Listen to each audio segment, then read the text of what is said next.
નમસ્તે વિદ્યાર્થી મિત્રો, લાસ્ટ ટાઈમ આપણે વિદ્યુત પ્રવાહની તાપીય અસર સમજીને જૂલનો તાપીય નિયમ કેવી રીતે મેળવવામાં આવે છે, જૂલનો તાપીય નિયમ કોને કહેવામાં આવે છે તેના વિશે સમજ્યા. ઉપરાંત એ જૂલના તાપીય નિયમના સૂત્ર પરથી ઉદાહરણ 12.10 અને ઉદાહરણ 12.11 ના દાખલા આપણે સમજ્યા. હવે વિદ્યાર્થી મિત્રો, આ જે પણ વિદ્યુત પ્રવાહની તાપીય અસર છે તેમના વ્યવહારિક ઉપયોગો કઈ કઈ જગ્યાએ થતા જોવા મળે છે. તો કોઈ વાહકમાં ઉષ્મા ઉત્પન્ન થવી તે વિદ્યુત ઊર્જાનું અનિવાર્ય પરિણામ છે. પરંતુ વિદ્યાર્થી મિત્રો, ઘણા બધા કિસ્સામાં આ જે પણ વિદ્યુત ઊર્જાનું ઉષ્મામાં રૂપાંતર થાય છે તે અનિચ્છનીય હોય છે. કેમ? તો કારણ કે જે પણ વિદ્યુત પરિપથ છે એ વિદ્યુત પરિપથમાં જે ઉપયોગી વિદ્યુત ઊર્જા છે એ ઉપયોગી વિદ્યુત ઊર્જાનું ઉષ્મામાં રૂપાંતર થતું જોવા મળે છે. તો ઘણા બધા કિસ્સામાં આ જે પણ વિદ્યુત ઊર્જાનું ઉષ્મા ઊર્જામાં રૂપાંતર થાય છે એ અનિચ્છનીય જોવા મળે છે. કેટલીકવાર વિદ્યુત પરિપથમાં નિવારી ન શકાય તેવી ઉષ્મા વિદ્યુત ઘટકોના તાપમાનમાં વધારો કરે છે અને તેમના ગુણધર્મોમાં ફેરફાર કરી શકે છે.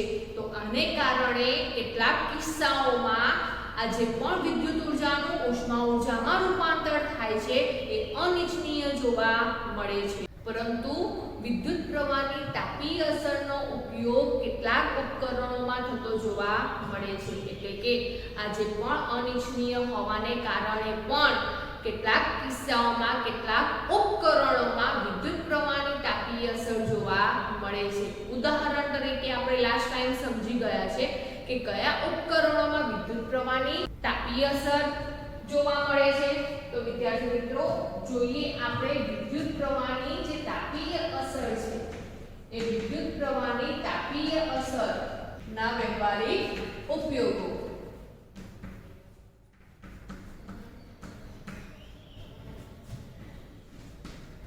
તો સૌથી પહેલા આપણે લાસ્ટ ટાઈમ સમજી ગયા કે કયા કયા ઉપકરણોમાં ઉપયોગ થાય છે. તો વિદ્યુત ઇસ્ત્રી, ત્યારબાદ વિદ્યુત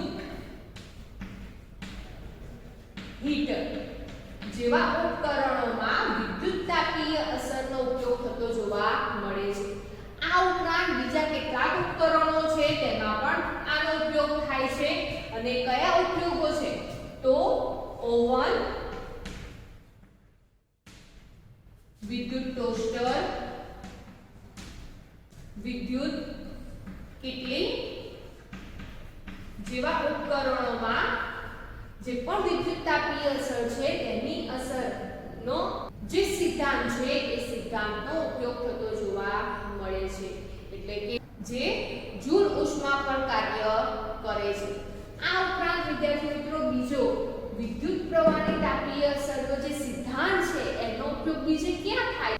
તો વિદ્યુત બલ્બને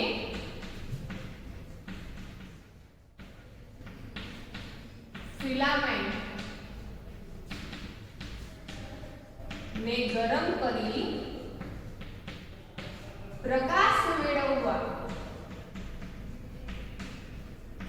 અથવા પ્રકાશ ઉત્પન્ન કરવા માટે આ સિદ્ધાંતનો ઉપયોગ થતો જોવા મળે છે. એટલે કે જે પણ વિદ્યુત બલ્બ છે એ વિદ્યુત બલ્બની અંદર જે ફિલામેન્ટ છે એ ફિલામેન્ટને ગરમ કરીને વિદ્યુત બલ્બ જ્યારે પ્રકાશિત થાય છે એ પ્રકાશ મેળવવા માટે પણ વિદ્યુત પ્રવાહની જે તાપીય અસરનો સિદ્ધાંત છે એ સિદ્ધાંતનો ઉપયોગ થતો જોવા મળે છે. અને તેવી જ રીતે બીજે ક્યાં ઉપયોગ થાય છે? તો વિદ્યુત ફ્યુઝમાં તેનો ઉપયોગ થતો જોવા મળે છે. વિદ્યુત ફ્યુઝ આપણે સમજી ગયા છે કે જે ફ્યુઝ છે એ ફ્યુઝને આપણા ઘરના જે પણ વિદ્યુત ઉપકરણો છે એ વિદ્યુત ઉપકરણોની સાથે જે પરિપથ છે એ પરિપથમાં શ્રેણીમાં જોડવામાં આવે છે. અને શા માટે જોડવામાં આવે છે તેના ફાયદા પણ આપણે અગાઉ સમજી ગયા છે. તો આ જે પણ વિદ્યુત ફ્યુઝ છે એ ફ્યુઝમાં પણ થાય છે? તો આ જે પણ વિદ્યુત ફ્યુઝ છે એ ફ્યુઝ વિદ્યુત પ્રવાહની તાપીય અસરના સિદ્ધાંત પર કાર્ય કરે છે. તો વિદ્યાર્થી મિત્રો, આ જે પણ વિદ્યુત બલ્બ છે એ વિદ્યુત બલ્બ અને જે પણ વિદ્યુત ફ્યુઝ છે એ વિદ્યુત ફ્યુઝ આ સિદ્ધાંત પર કેવી રીતે કાર્ય કરે છે તેના વિશે સમજીએ. તો સૌથી પહેલા આપણે જોઈએ વિદ્યુત બલ્બ કયા સિદ્ધાંત પર કાર્ય કરે છે? તો વિદ્યુત પ્રવાહની તાપીય અસરના સિદ્ધાંત પર કાર્ય કરે છે. કેવી રીતે કાર્ય કરે છે તે માટે સૌથી પહેલા જોઈએ આપણે આ આકૃતિ. આ આકૃતિ વિદ્યુત બલ્બની છે, જે તમે વિદ્યુત બલ્બથી જાણીતા છો. હવે આ જે પણ વિદ્યુત બલ્બ છે એ વિદ્યુત બલ્બમાં નીચેની તરફ કાચનો ગોળો જોવા મળે છે, ઉપરાંત તેની અંદર ઉપરની તરફ ફિલામેન્ટ જોવા મળે છે. અને આ ઉપરાંત એ જે પણ વિદ્યુત બલ્બ છે એ વિદ્યુત બલ્બની અંદર નિષ્ક્રિય વાયુ આર્ગોન અથવા નાઇટ્રોજન વાયુ જોવા મળે છે. તો વિદ્યાર્થી મિત્રો, અહીંયા આ જે પણ વિદ્યુત બલ્બ છે એ વિદ્યુત બલ્બનો જે ફિલામેન્ટ છે એ ફિલામેન્ટ કઈ ધાતુનો બનેલો જોવા મળે છે? તો આ જે પણ વિદ્યુત બલ્બ છે એ વિદ્યુત બલ્બનો જે ફિલામેન્ટ છે એ ફિલામેન્ટ ટંગસ્ટન નામની જે ધાતુ છે એ ટંગસ્ટન નામની જે ધાતુ છે એ ધાતુમાંથી બનાવવામાં આવે છે. કેમ? તો આ જે પણ ટંગસ્ટન ધાતુ છે એ ધાતુનું જે ગલન બિંદુ છે એ ગલન બિંદુ કેવું જોવા મળે છે? તો ગલન બિંદુ ખૂબ ઊંચું જોવા મળે છે, જેને કારણે એ જે પણ ફિલામેન્ટ છે એ ફિલામેન્ટમાં વિદ્યુત પસાર થાય છે તે દરમિયાન એ ફિલામેન્ટને ઉષ્મા પણ મળે છે. એટલે કે વિદ્યુત ઊર્જાનું ઉષ્મા ઊર્જામાં રૂપાંતર થાય છે. તે દરમિયાન એ જે ફિલામેન્ટ છે એ ટંગસ્ટન ધાતુનો બનેલો હોવાથી એનું ગલન બિંદુ ખૂબ ઊંચું હોવાને કારણે એ જે પણ ફિલામેન્ટ છે એ ફિલામેન્ટ પીગળતો નથી. અને આ જે ટંગસ્ટન ધાતુ છે એનું ગલન બિંદુ કેટલું જોવા મળે છે? 3380 સેલ્સિયસ જેટલું જોવા મળે છે. તો આમ જે પણ વિદ્યુત બલ્બ છે એ વિદ્યુત બલ્બનો જે ફિલામેન્ટ છે એ ટંગસ્ટન ધાતુનો બનેલો છે અને એનું ગલન બિંદુ ખૂબ ઊંચું હોવાને કારણે અને એનું ગલન બિંદુ 3380 સેલ્સિયસ હોવાને કારણે એ જે પણ ફિલામેન્ટ છે એ ફિલામેન્ટ પીગળ્યા વગર જ જે તે ઉષ્મા છે એ ઉષ્માને જાળવી રાખે છે. અને ઉષ્માને જાળવી રાખવાને કારણે તે ખૂબ ગરમ થાય છે અને ખૂબ ગરમ થવાને કારણે પ્રકાશ ઉત્પન્ન કરે છે. તો આમ વિદ્યુત બલ્બના ખૂબ પાતળા અને ઊંચા અવરોધવાળા ટંગસ્ટનના ફિલામેન્ટનો ઉપયોગ થવાને કારણે એ ફિલામેન્ટ પીગળ્યા વગર જ ગરમ થાય છે અને ગરમ થવાને કારણે જે તે વિદ્યુત બલ્બ છે એ પ્રકાશિત થતો જોવા મળે છે. આ ઉપરાંત આ જે પણ ટંગસ્ટન છે એના બીજા ગુણધર્મો જોઈએ તો બીજા ગુણધર્મો કેવા છે? તો એક લચીલાપણું જોવા મળે છે. લચીલાપણું એટલે કે જે ટંગસ્ટન ધાતુ છે એ ફ્લેક્સિબિલિટી વાળો જોવા મળે છે. ઉપરાંત ઊંચા તાપમાને પણ બાષ્પીભવનનો જે દર છે એ બાષ્પીભવનનો દર કેવો જોવા મળે છે? નીચો જોવા મળે છે. અને બાષ્પીભવનનો દર નીચો હોવાને કારણે શું થાય છે? તો ફિલામેન્ટ બનાવી શકાય છે. જે ફિલામેન્ટ છે એ ફિલામેન્ટ બનાવવા માટે અનુકૂળ છે. તો આમ જે તે વિદ્યુત બલ્બ છે એ વિદ્યુત બલ્બમાં જે ફિલામેન્ટ હોય છે એ ફિલામેન્ટ ટંગસ્ટન ધાતુનો બનેલો જોવા મળે છે. કેમ? તો તેનું ગલન બિંદુ ખૂબ ઊંચું છે અને ખૂબ ઊંચું હોવાને કારણે ફિલામેન્ટ પીગળ્યા વગર જ જે ગરમી છે એ ગરમી જાળવી રાખે છે અને ગરમ થાય છે. અને ગરમ થવાને કારણે શું થાય છે? પ્રકાશ ઉત્સર્જિત કરે છે. આ ઉપરાંત એ જે પણ ટંગસ્ટન ધાતુ છે એના બીજા પણ ગુણધર્મો જોવા મળે છે. અને બીજા કયા ગુણધર્મો છે? તો બીજા ગુણધર્મોમાં લચીલાપણું એટલે કે ફ્લેક્સિબિલિટી ધરાવે છે. ઉપરાંત એ ઊંચા તાપમાને પણ જે બાષ્પીભવનનો જે દર છે એ દર કેવો જોવા મળે છે? નીચો જોવા મળે છે. અને નીચો હોવાને કારણે શું થાય છે? જે વિદ્યુત બલ્બનો ફિલામેન્ટ છે એ વિદ્યુત બલ્બનો ફિલામેન્ટ બનાવવા માટે તે અનુકૂળ જોવા મળે છે. આ ઉપરાંત વિદ્યાર્થી મિત્રો, જે વિદ્યુત બલ્બ છે એ વિદ્યુત બલ્બની અંદર હવા જરૂરી છે. હવે આ વિદ્યુત બલ્બની અંદર જો ઓક્સિજનની હાજરી જોવા મળે તો શું થશે? તો આપણને ખબર છે જે ઓક્સિજન છે એ ઓક્સિજનની હાજરીમાં જે તે પદાર્થ છે એ પદાર્થને થોડો ગરમ કરવામાં આવે તો એ સળગી ઉઠે છે. તો અહીંયા જો વિદ્યુત બલ્બની અંદર ઓક્સિજનની હાજરી જો જોવા મળે તો જે ફિલામેન્ટ છે એ ફિલામેન્ટ તરત જ શું થાય છે? પીગળી જાય છે. એટલે કે એ જે પણ થોડી ગરમી મળવાને કારણે તે પીગળી જતો જોવા મળે છે. જેને કારણે શું થાય છે? તો જે પણ વિદ્યુત બલ્બ છે એ વિદ્યુત બલ્બમાં જે ફિલામેન્ટ છે એ ફિલામેન્ટ સાથે કોઈ અસર થઈ શકે નહીં, કોઈ પ્રક્રિયા કરે નહીં તેવા વાયુઓનો ઉપયોગ વિદ્યુત બલ્બની અંદર કરવામાં આવે છે. અને એવા નિષ્ક્રિય વાયુઓનો ઉપયોગ કરવામાં આવે છે જેવા કે આર્ગોન અને નાઇટ્રોજન વાયુ, અથવા આર્ગોન અને જે નિયોન છે એ બંનેના મિશ્રણનો પણ ઉપયોગ કરવામાં આવે છે. તો જ્યારે વિદ્યુત બલ્બની અંદર જે ઓક્સિજનની હાજરી હોવાને કારણે ફિલામેન્ટ તરત જ પીગળી જાય છે, જેથી તેનું આયુષ્ય કેવું થાય છે? જેથી તેનું આયુષ્ય ઘટે છે. પરંતુ વિદ્યુત બલ્બની અંદર આર્ગોન, નિયોન અથવા બંનેનું મિશ્રણ અથવા તો નિષ્ક્રિય નાઇટ્રોજન વાયુનો ઉપયોગ કરવામાં આવે છે, જેથી કરીને એ જે વાયુ છે એ વાયુ જે ફિલામેન્ટ છે એ ફિલામેન્ટ સાથે કોઈ પ્રકારની પ્રક્રિયા કરતું નથી, જેથી કરીને ફિલામેન્ટ છે એ પોતાની જે ગરમી છે એ ગરમી જાળવી રાખે છે અને પીગળ્યા વગર જ શું થાય છે? પ્રકાશ ઉત્સર્જિત કરે છે, જેથી તેનું આયુષ્ય પણ કેવું થાય છે? જેથી તેનું આયુષ્ય વધે છે. તો આમ જે વિદ્યુત બલ્બ છે એ વિદ્યુત બલ્બમાં મોટા ભાગની જે વિદ્યુત ઊર્જા છે એ વિદ્યુત ઊર્જાનું ઉષ્મા ઊર્જામાં રૂપાંતર થતું જોવા મળે છે અને ખૂબ ઓછા ભાગની વિદ્યુત ઊર્જાનું પ્રકાશ ઊર્જામાં રૂપાંતર થતું જોવા મળે છે. તો આમ વિદ્યુત પ્રવાહની તાપીય અસરના સિદ્ધાંત પર વિદ્યુત બલ્બ કાર્ય કરે છે. આ ઉપરાંત જે વિદ્યુત બલ્બ છે એ વિદ્યુત બલ્બ જે ફિલામેન્ટ વાળા વિદ્યુત બલ્બ છે એ ઓછા પાવર કાર્યક્ષમ હોય છે, જ્યારે જે ટ્યુબ લાઇટ હોય છે એ ટ્યુબ લાઇટમાં ફિલામેન્ટનો ઉપયોગ કરવામાં આવતો નથી, જેને કારણે એ વધારે પાવર કાર્યક્ષમ જોવા મળે છે. એટલે કે જે વિદ્યુત બલ્બ છે એ વિદ્યુત બલ્બમાં જેટલો પ્રકાશ ઉત્પન્ન થાય છે તેના કરતાં વધારે પ્રકાશ ટ્યુબ લાઇટમાં ઉત્પન્ન થતો જોવા મળે છે. અને તેવી જ રીતે હવે જોઈએ વિદ્યુત ફ્યુઝ.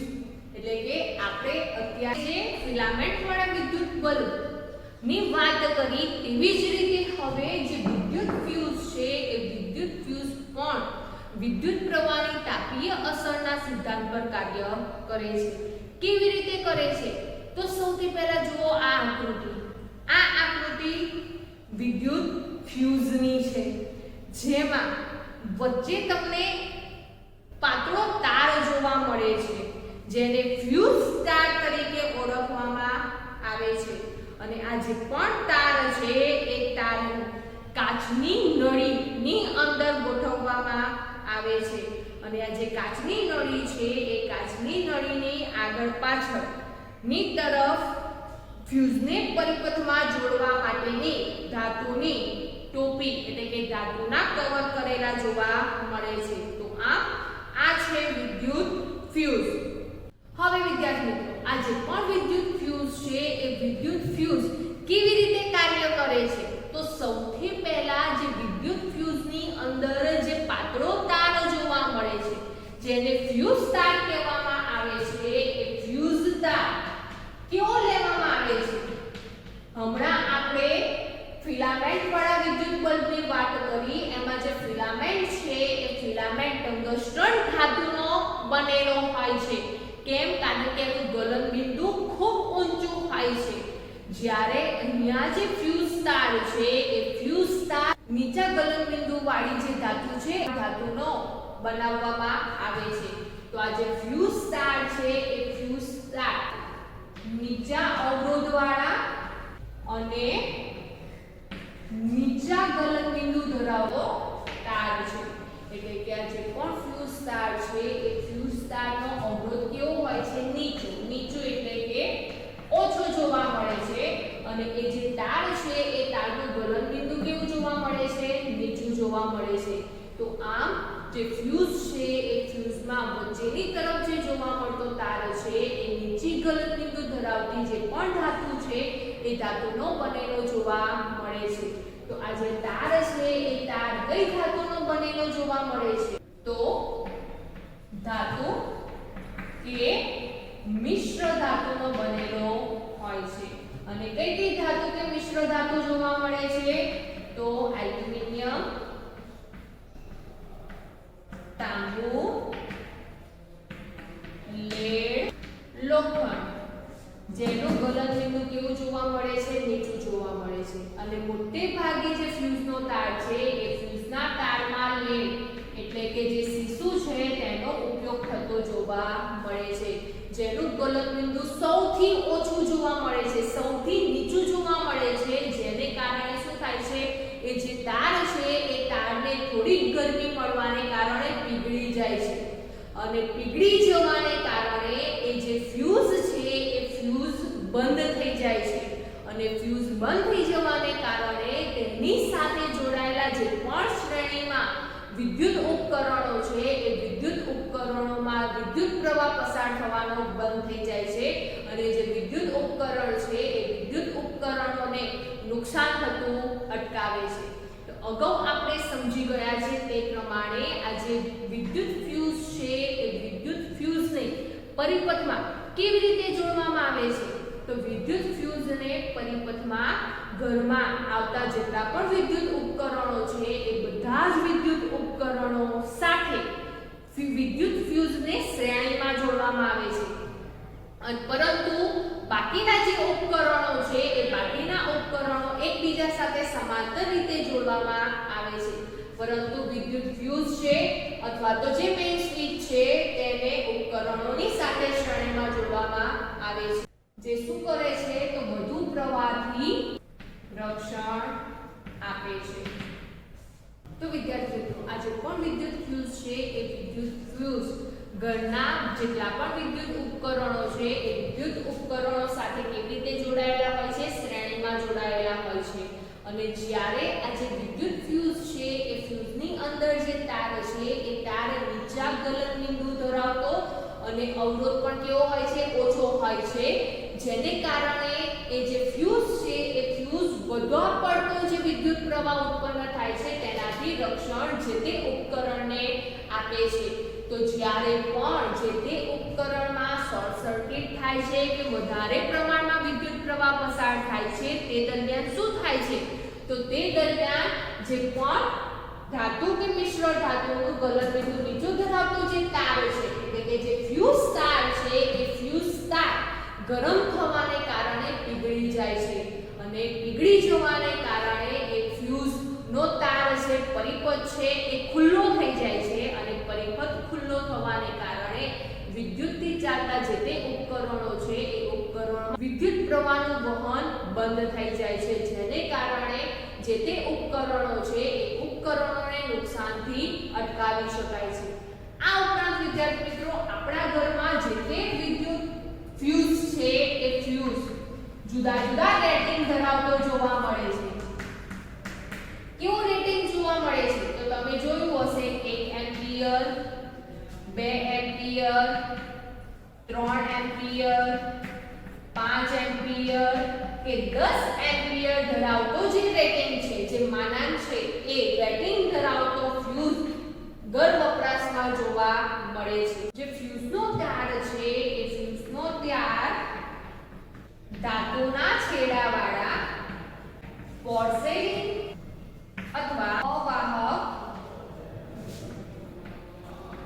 પદાર્થના કાર્ટ્રિજમાં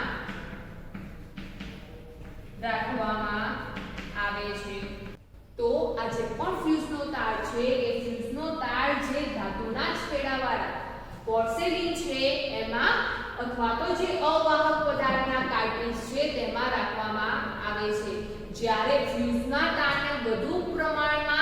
ગરમ થવાને કારણે પીગળી જાય છે અને પીગળી જવાને કારણે શું થાય છે, ફ્યુઝ બંધ થઈ જાય છે, જેથી કરીને વિદ્યુત પ્રવાહનું વહન પણ બંધ થઈ જાય છે. તે દરમિયાન શું થાય છે, તે દરમિયાન વિદ્યુત ઉપકરણોમાં જે તે નુકસાન થવાનું હોય તે અટકી જાય છે. હવે વિદ્યાર્થી મિત્રો શું કરવામાં આવે છે, તો આ જે વિદ્યુત ફ્યુઝ છે એ વિદ્યુત ફ્યુઝ એનો જે તાર છે એ તાર પીગળી જવાને કારણે હવે એ જે વિદ્યુત ફ્યુઝ છે એ વિદ્યુત ફ્યુઝમાં ફરીથી અહીંયા જે પણ નીચા કરંટ બિંદુ ધરાવતી ધાતુ છે એ ધાતુનો કોઈ પણ તારનો ટુકડો લઈ ફરી જે બહાર ધાતુની ટોપી છે એટલે કે જે કાચની નળીની બહાર જે ધાતુના જે કવર છે એ કવર સાથે ફરીથી જોઈન્ટ કરવામાં આવે છે અને એ ફ્યુઝની અંદર કાચની નળીની અંદર ફરી તેનું જોડાણ કરવામાં આવે છે. આમ આ જે પણ ફ્યુઝ છે એ ફ્યુઝ જે તે વિદ્યુત પ્રવાહ છે એ વધુ પડતા વિદ્યુત પ્રવાહથી રક્ષણ આપે છે. અને જ્યારે વિદ્યુત બલ્બ છે એ વિદ્યુત બલ્બમાં ઊંચા ગલનબિંદુ ધરાવતો અને ઊંચા અવરોધ વાળો ટંગસ્ટન ધાતુનો ફિલામેન્ટ બનાવવામાં આવે છે જે ગરમી સહન કરી શકે છે. વધુ પડતું ગરમીને કારણે તે પીગળી જતો નથી અને પ્રકાશ ઉત્સર્જિત કરે છે. જ્યારે અહીંયા નીચા ગલનબિંદુ વાળા તારનો ઉપયોગ કરવામાં આવે છે. કેમ? કારણ કે સેજ ગરમ થવાને કારણે તે પીગળી જાય છે અને જે તે ઉપકરણને નુકસાન થતું અટકાવે છે એટલે કે વધુ પડતા પ્રવાહથી રક્ષણ આપે છે. તો વિદ્યુત બલ્બ પ્રકાશ મેળવવા માટે વપરાય છે, જ્યારે જે ફ્યુઝ છે એ ફ્યુઝ જે તે ઉપકરણો છે એમાં વધુ પડતા પ્રવાહથી રક્ષણ મેળવવા માટે તેનો ઉપયોગ થાય છે. તો આમ વિદ્યુત પ્રવાહની જે તાપીય અસર છે એના સિદ્ધાંત ઉપર વિદ્યુત બલ્બ પ્રકાશ મેળવવા માટે ઉપયોગી છે, જ્યારે વિદ્યુત ફ્યુઝ છે એ વધુ પ્રવાહથી રક્ષણ આપે છે.